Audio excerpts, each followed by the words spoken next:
So this is a simple example involving translations, and it says determine the image of a point P 10 after it undergoes a translation described by the following vectors. This is a translation vector, this is another one. So this is the original object, and if you think about it, it's just a point. Its x coordinate is 1, its y coordinate is 0. I mean, if I were to sketch it on a kind of graph, the x coordinate will be 1 and the y coordinate will be 0. So this will be the point here, and it's going to undergo a translation, which means where the first one says move 6 units in the positive direction in the positive x direction, and move 10 units in the positive y direction. And the simple way to find the image is say, well, the image is P plus the translation vector.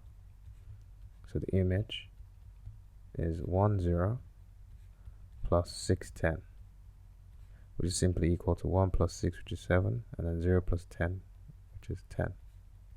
So that's the image after the first translation. So the image would be, if I extend this graph, and extend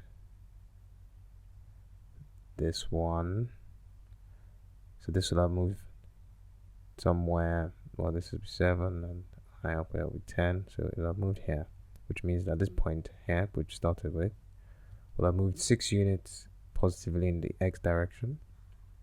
So this is the plus 6 units in the positive x direction, and 10 units in the positive y direction to get to the image point, which is P prime. So that's the whole idea. Translations are really easy.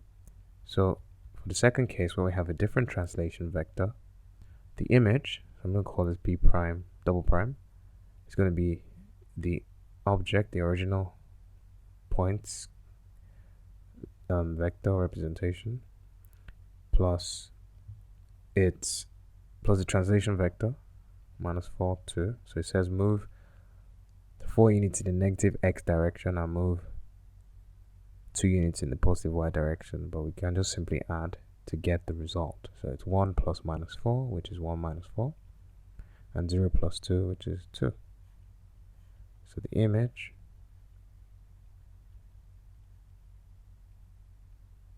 is minus 3, 2. And that's the result of carrying out this translation, of this point undergoing translation described by this translation vector.